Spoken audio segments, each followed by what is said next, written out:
भारत में यह पहली बार नहीं है जब किसी योग या धर्मगुरु पर आरोप लगे हों। कई धर्मगुरु आरोप सिद्ध होने के बाद से जेल में हैं। फिलहाल इस बार सवाल उन सदगुरु पर लगे हैं जिन्हें अक्सर कई तरह की लग्जरी कारें और मोटरसाइकिल चलाते हुए देखा जाता है, जिनमें Mercedes Benz G class 63 AMG 1000 PS Toyota साइकॉन और डुकाटी मल्टी स्ट्राडा और डुकाटी स्क्रैम्बलर डेजर्ट स्लेट शामिल है। नाम जग्गी वासुदेव, जो ईसा फाउंडेशन के संस्थापक हैं, जिसकी स्थापना जग्गी वासुदेव ने 1992 में की थी और इसी ईसा योग सेंटर में ही 112 फीट ऊंची भगवान शिव की विशेष मूर्ति है, जिसको आदियोगी कहा गया है।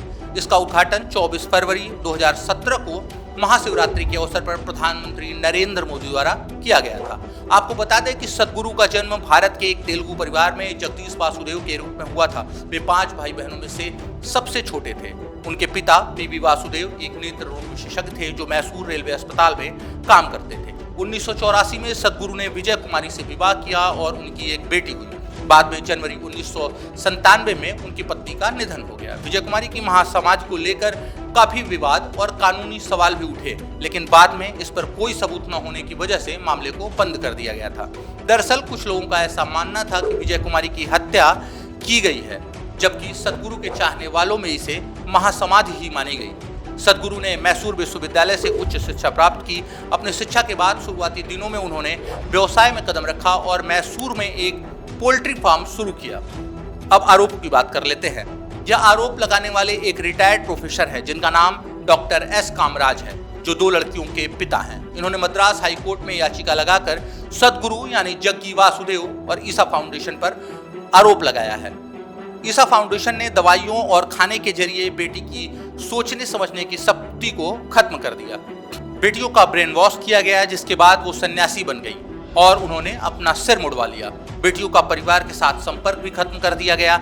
उन्होंने एक मामले का जिक्र भी किया जिसमें आश्रम में काम कर रहे एक डॉक्टर के खिलाफ पास्को एक्ट के तहत मुकदमा दर्ज है। आपको बता दें, यह मामला तब लगाया जाता है पास्को एक्ट जब नाबालिग बच्चों पर कोई यौन अपराध करता है। पिता ने आरोप लगाया कि अगर मैं हर महीने उनसे मिलने जाऊं तो वो मुझसे नहीं मिलती और 6 महीने में बस एक बार मुझसे मिलती हैं और कहती हैं, नमस्कार, आप मुझे देखने आए थे, आपने देख लिया, अब आप जा सकते हैं। इसके अलावा वो और कोई बात नहीं करती। इसके जवाब में मद्रास हाई कोर्ट ने कहा कि जब सदगुरु ने अपनी बेटियों की शादी कर दी है तो दूसरों की बेटियों को सर मुड़ाने और सांसारिक जीवन त्याग कर सन्यासियों की तरह रहने के लिए क्यों प्रोत्साहित कर रहे हैं। फिर दोनों बहनों ने कोर्ट से कहा कि हम अपनी मर्जी से यहाँ आए हैं। हाई कोर्ट ने कहा कि आप दावा करती हैं कि आप आध्यात्मिक रास्ते पर हैं, आपको नहीं लगता कि आप अपने पेरेंट को इग्नोर कर रही हैं, जो कि पाप है।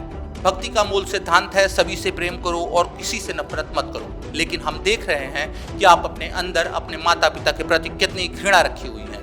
आप उनके साथ सम्मानजनक बर्ताव बिल्कुल नहीं कर रही हैं। और फिर मद्रास हाई कोर्ट ने तमिलनाडु पुलिस से कहा कि ईसा फाउंडेशन पर जितने भी आरोप लगे हैं उसका पता करिए और इन सब की जांच करके हमें रिपोर्ट दीजिए। कोर्ट के ये कहने के अगले ही दिन 150 पुलिस वाले ईसा फाउंडेशन के आश्रम में चले गए। इसके बाद ईसा फाउंडेशन सुप्रीम कोर्ट पहुंच गया और मामला CJI चंद्रचूड़ की अदालत में पहुंचा।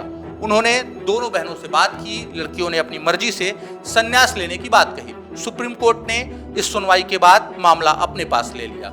उसके बाद तमिलनाडु पुलिस से कहा कि जांच रोक दें और कोर्ट ने यह भी कहा कि आप आश्रम जैसी किसी भी जगह पर पुलिस नहीं भेज सकते।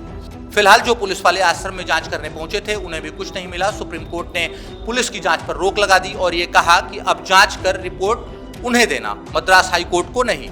आपको जाते जाते बता दें कि आरोप पहली बार नहीं लगे हैं। 2016 में गीता और लता की मां सत्यज्योति ने भी मद्रास हाई कोर्ट में याचिका दायर की थी। 2016 में तूतुकोरिन की रहने वाली तमिल सेल्वी ने भी जिलाधिकारी के सामने याचिका डाली थी और कहा था कि उनके इंजीनियर बेटे रमेश का भी ब्रेन वॉश ईसा फाउंडेशन द्वारा किया जा रहा है। फिलहाल जग्गी वासुदेव को लोग एक योगी, आत्मज्ञानी, कवि, लेखक और ओजस्वी वक्ता के रूप में जानते हैं। उनके बारे में यह भी कहा जाता है कि वह जीवन और मृत्यु से परे हैं। अपनी तमाम योग्यताओं के दम पर उन्होंने जग्गी वासुदेव से गुरु और फिर सदगुरु तक का सफर तय किया है।